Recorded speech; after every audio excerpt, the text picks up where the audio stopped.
बिस्मिल्लाहिर्रहमानिर्रहीम। तारी तारीफ़ें खुदाए बुजुर्ग बतर के नाम जिसके कब्ज़े कुदरत में तमाम जहानों के तमाम निज़ाम।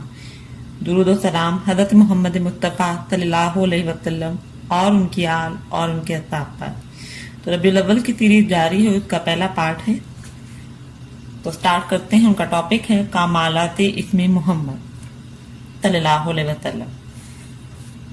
बाएहतियात मोहब्बत बाचस्मे तर कहना कौन कह रहा है, किससे कह रहा है और किसको कहना चाह रहा है। पहले कलम ने जमजम से वजू किया, आंखों ने इसमें मोहम्मद सल्लल्लाहु अलैहि वसल्लम की तिलावत की, फिर शायर ने सर को झुकाया, कलम को उठाया और लिखा। नहीं मैं अल्फाज बदल देती हूँ। फिर शायर ने सर को झुकाया, कलम को उठाया और अल्लाह ने उससे लिखवाया। क्योंकि आप किसी महफिल में जाते हैं या मदीने का बुलावा आता है, तो या आप किसी बज़्म में जाते हैं तो आपको बुलवाया गया होता है। वहां जाने का मामला नहीं, आपको बुलवाने का मामला है। तो कहते हैं ना कि महबूब की महफिल को महबूब सजाते हैं, आते हैं वही जिनको सरकार बुलाते हैं। यहाँ आने का मामला नहीं है, बुलाने का है। तो बाएहतियात मोहब्बत चश्मे तर कहना, तबा हुजूर से मेरा पयाम गर कहना, गोया सुबह की सुहानी हवा को शायद ये समझा रहा है। ख्याल रखना, नजरें नीची रखना, दर पे नीची रखना, दर तैबा पे आवाज बुलंद न होने पाए। कहीं ऐसा ना हो आवाज बुलंद करने से अगले पिछले सारे अमाल चट हो जाएं और हमें पता तक ना चले।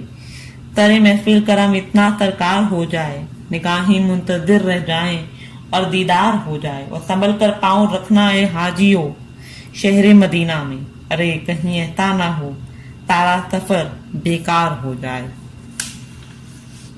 बाएहतियात मोहब्बत हम भी तो हैं फकीर उसी दर के है, तो हे लड़े जिस दर पे अंबिया नजर आए किताब में। गर आदम से लेकर ईसा तक तमाम नामे मोहम्मद सल्लल्लाहु अलैहि वसल्लम इसमें मोहम्मद का विद करना अपने लिए अजर अजीम समझते हैं। इसमें मोहम्मद मायूं तो गुनाहगार जमाने को बता दो, बख्शिश के तस्वुर से बना जिसमें मोहम्मद, और इत्या की माफी का आसान अमल है। तुम सुबह मसा चूमा करो इसमें मोहम्मद सल्लल्लाहु अलैहि वसल्लम। तो हजरत आदम से लेकर हजरत ईसा तक सब इसमें मोहम्मद का विर्द करना अपने लिए अजर अजीम समझते हैं। क्योंकि अंबिया जानते हैं, क्या जानते हैं, अंबिया जानते हैं कि बिगड़ी बनाए तो नामे मोहम्मद, मसाइल मटाए तो नामी मोहम्मद। आदम और हव्वा को सहारा मिला तो इसी नाम के सदके, खताकारों को हिदायत का मिनारा मिला इसी नाम के सदके, तस्किए नूह को किनारा मिला इसी नाम के सदके, सुलेमान को दानाई मिली इसी नाम के सदके, यूसुफ को शाही मिली इसी नाम के सदके, गुलामों को सुल्तानी मिली अरे इसी नाम के सदके, खड़े हुए दरिया को रवानी मिली इसी नाम के सदके, अरे जुलेखा को फिर से जवानी मिली इसी नाम के सदके। तो जिन जिन का ईमान है नामी मोहम्मद रहमत हक की हसीन अता है और यही नाम मुश्किल कुशा है, तो तब एक बार कह दे सुभान अल्लाह। क्या क्या कमालात है नामी मुस्तफ़ा के, हमारी मजाल ही क्या है, हमारी औकात ही क्या है। अपनी औकात क्या कुछ नहीं, सिर्फ बात इतनी है कल भी टुकड़ों पे उनके पलते थे, अब भी टुकड़ों पे उनके पलते। लेकिन हकीकत है ना कि नामे मोहम्मद इतना मीठा लगता है, ईमान की बात है, अकीदे की बात है। नामे मोहम्मद इतना मीठा लगता है जिसके आगे शहद भी फीका लगता है। एक खूबसूरत जुमला हम रोजाना सुनते हैं, तारी मखलूक खालिक कायनात की मासियत करना शुरू कर दे तो उसकी शान में कोई कमी नहीं आएगी, और सारी मखलूकात उसके सामने सजदा रेज हो जाए तो उसकी शान में कोई इजाफा नहीं होगा। वो मोहताज नहीं है, तो उनके जिक्र करने से मेरे मुस्तफ़ा का मर्तबा बुलंद नहीं होता। ये तो हमारे अपने दर्जात बुलंद होते हैं। और इसी तरह अगर कोई भी जिक्र मुस्तफ़ा ना करे तो उसके मर्तबे में कोई कमी नहीं आएगी। ये बात सिर्फ मैंने कताबत में नहीं कह दी, अरे जिनके जिक्र को खुद खुदा बुलंद करे, किसी की क्या जरूरत है, उनके जिक्र को पस्त कर दे, खुदा ने बुलंद किया है। जिस अजीम हस्ती पर खुदा और उसके फरिश्ते दुरूद पढ़े, जिसका जिक्र खुद खुदा ने किया हो, उस मुस्तफ़ा को कोई क्या समझे। अब और उनका जिक्र करने से आका पर कोई फर्क नहीं पड़ता, ये है कि हम पर बड़ा फर्क पड़ता है, बल्कि हमारी तो तकदीरें ही बदल जाती हैं। हुजूर अकरम सल्लल्लाहु अलैहि वसल्लम मेराज पर तशरीफ ले गए, मुलाकात अजीब और खलकत फरिश्ते से हुई। देखा कि एक फरिश्ते ने हजारों बाजू हैं, एक फरिश्ते के हजारों बाजू, हजारों पर, हजारों हाथ, ہر ہاتھ پر ہزاروں انگلیاں دریافت کیا کہ ظاہر ہے یہ مکالمہ آپ کے لیے میرے لیے کیا ہے، آپ کو اور مجھے سمجھ آ گئے، ورنہ ہمارا عقیدہ ہے کہ حضور جانتے ہیں۔ دریافت کیا کہ تیرا کیا کام ہے؟ کہا یا رسول اللہ، پوری دنیا کے جتنے ریت کے ذرے ہیں میں ذرات میں شمار کر سکتا ہوں، تمام درختوں کے پتے میں گن سکتا ہوں، بارش کی قطرے میں گن سکتا ہوں۔ آقا نے پوچھا کوئی ایسا عمل ہے، کوئی ایسا حساب کتاب بھی ہے تیری دسترس سے باہر ہو؟ کہا بس ایک ہی چیز ہے کہ جس کا میں شمار نہیں کر سکتا۔ پوچھا کون سا؟ کہنے لگا جب آپ کے عاشق سب مل کر آپ کی ذات اقدس پر درود پڑھتے ہیں، میں اس کا حساب ثواب کا بے شمار نہیں کر سکتا۔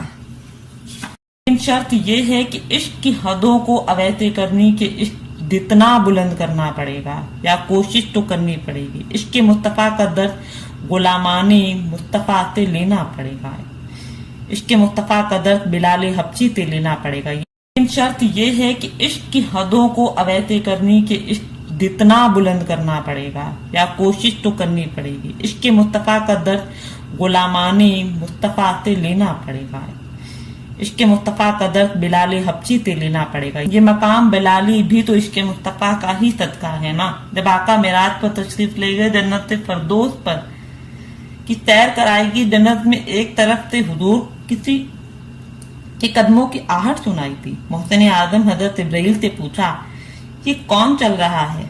جواب ملا آپ کا عاشق بلال حبشی جنت کی سیر کر رہا ہے۔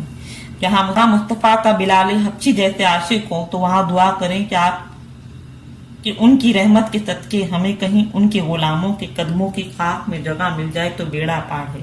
اور یہاں جگہ ملنے کا ایک ہی امکان ہے، آپ کے پاس چاہے کتنا بھی علم ہو، اچھی بات ہے، جتنی عبادت ہو بہت اچھی بات ہے، لیکن جتنا علم ہو، جتنی عبادت ہو، جتنی ریاضت ہو، لیکن پھر بھی یقین کامل ہو میری اوقات صرف نالین مصطفیٰ کی خاک، بلکہ میری تو معراج ہی یہ ہے کہ میں صاحب کردار کے قدم چوموں۔ یہ عادی ہے تو کام بنے گا، اگر اپنی تقدیر پر بڑا ناز ہے تو اپنا بندوبست بھی خود کر لے۔ جو عشق محمد کا طلبگار نہیں، انسان صحیح صاحب کردار نہیں، ہم کو تو بچا لیں گے قیامت میں محمد وہ لوگ ڈریں جن کا مددگار کوئی نہیں۔ اگر بخشش کا سامان کرنا ہے، اگر بخشش کا سامان کرنا ہے تو یہی کیوں نہ کہ خاک نالین ہوئی ترما میری آنکھوں کا، میری معراج کہ میں تیرے قدم تک پہنچا۔ میں نے فردوس کے در اپنے پہ کھلتے دیکھے، مدحت آقا میں جب ہاتھ قلم تک پہنچا، اور رائگاں اس کی عبادت بھی ریاضت بھی ہوئی، تیری گلیوں سے جو ہٹ ہٹ کے حرم تک پہنچا، اور چاند تک پہنچا کوئی باب حرم تک پہنچا، میری معراج کہ میں تیرے قدم تک پہنچا۔ جہاں سے گفتگو ختم کی تھی وہیں سے اختتام کرتی ہوں۔ وہ سلسلہ ٹوٹا تو نہیں ہے نا؟ رحمت نام محمد کائنات پر مفیر ہے، یہ ایمان ہے سب کا انشاءاللہ۔ عشق مصطفیٰ کا ذکر ہو تو بات کہاں سے کہاں نکل جاتی ہے۔ 1929 تاریخی واقعہ، انجم اسلامیہ کا جلسہ سیالکوٹ میں مفکر پاکستان ڈاکٹر علامہ اقبال سچے عاشق رسول جلسے کی تدارک کر رہے تھے۔ جلسے میں کسی کچھ الہام ناطقہ نے مولا احمد رضا خان کا کلام کے اشعار پڑھے۔ خدا کی رضا چاہتے ہیں دو عالم، خدا چاہتا ہے رضائے محمد صلی اللہ علیہ وسلم۔ اس نظم کے بعد اقبال نے خطاب کرنا تھا، آپ نے تقریر کے لیے اسٹیج پر آئے اور کہا مجھے یہ شعر بڑا پسند ہے۔ دہرایا شعر، خدا کی رضا چاہتے ہیں دو عالم، خدا چاہتا ہے رضائے محمد۔ لیکن اقبال تو نہیں بولے، اقبال کا عشق بولا۔ اقبال ذرا آگے بڑھے، اقبال نے فی البدی کچھ اشعار لکھے، کچھ اشعار کہے اس نظم کے آگے۔ خدا کی رضا چاہتے ہیں دو عالم، خدا چاہتا ہے رضائے محمد۔ اب اقبال نے آگے دو شعر پڑھے، سنیے۔ اقبال کہتے ہیں تماشا تو دیکھو تماشا تو یہ ہے، تماشا تو دیکھو تماشا تو یہ ہے، دوزخ کی آتش لگائے خدا اور بجائے محمد۔ اور تعجب تو یہ ہے فردوس اعلیٰ ارے بنائے خدا پر بسائے محمد۔ ادیب رائے پوری کے چند اشعار پیش کر رہی ہوں، اپنے ٹاپک کا اختتام کروں گی۔ صدا لب پر ہو جب صدائے مدینہ، صدا لب پر ہو جب صدائے مدینہ، کہاں چین دل توائے مدینہ. اور گناہگار کے دل میں دوزخ کی آتش, گناہگار کے دل میں دوزخ کی آتش, لگائے زمانہ بجھائے مدینہ, لگائے زمانہ بجھائے مدینہ.